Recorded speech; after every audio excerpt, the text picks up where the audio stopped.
തങ്ങളെ ഞാൻ കേട്ടിട്ടുണ്ട് തങ്ങൾ വീടിൻ്റെ ഗേറ്റ് പൂട്ടാറില്ല എന്ന് ഒരിക്കലും. ഒരു ഇൻസിഡൻറ്റിന് ശേഷം അതെന്താണെന്നൊന്ന് അത് ഓർത്തെടുക്കാം. ഒരുപാട് സംഭവങ്ങളുണ്ട്.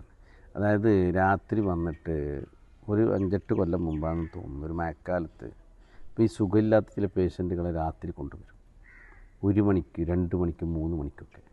അപ്പം ഞാൻ രാത്രി മിക്കവാറും പിന്നെ സുബഹിക്ക് ഒരു അരമണിക്കൂർ മുന്നേ എഴുന്നേൽക്കുന്ന എൻ്റെ പതിവ്. എഴുന്നേറ്റൊന്ന് പുറത്ത് ഇറങ്ങും. അപ്പോൾ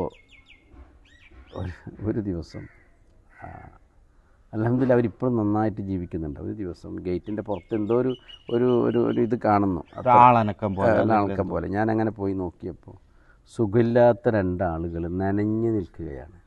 മഴക്ക് നനഞ്ഞ്. അപ്പോൾ ഒരാളിങ്ങനെ അവിടെ കടന്നിട്ടുണ്ട്, ഇടനിൽക്ക് ഇൻ്റർലോക്ക് ഉണ്ട്, ഇൻ്റർലോക്ക്. അപ്പോൾ നോക്കുമ്പോൾ സുഖമില്ല. അപ്പോൾ എന്നെ അവർ വിളിച്ചില്ല, ഗേറ്റ് പൂട്ടിയിരുന്നു. തങ്ങളെ ബുദ്ധിമുട്ടാക്കണ്ടെന്ന് പറഞ്ഞിട്ട് അവർ വിളിക്കാത്തത്. പിന്നെ അതിൻ്റെ ശേഷം ഞാൻ ഗേറ്റ് പൂട്ടിയിട്ടില്ല. ഇപ്പം പിന്നെ അതിൻ്റെ ശേഷം ഈ സോഫ സെറ്റും കാര്യങ്ങളൊക്കെ ആയത്. ആര് വന്നാലും അവർക്ക് കയറി ഇരുന്നോളാനുള്ള ഇത്. പിന്നെ ഞാൻ പറയലുണ്ട് എപ്പോഴും, നമുക്കങ്ങനെ ഒരു പ്രൈവസി ഇല്ല. പിന്നെ ഇപ്പോൾ ഓഫീസും കാര്യങ്ങളൊക്കെ ആയി, അവിടെ താമസിക്കാൻ സൗകര്യമായി. വലിയ പിന്നെ പെണ്ണുങ്ങൾക്ക് വേറെ ആണുങ്ങൾക്ക് വേറെ. ഇപ്പോൾ ഒക്കെ അൽഹംദുലില്ലാ നല്ല സൗകര്യം, അതിൻ്റേതായ എല്ലാം ആയി.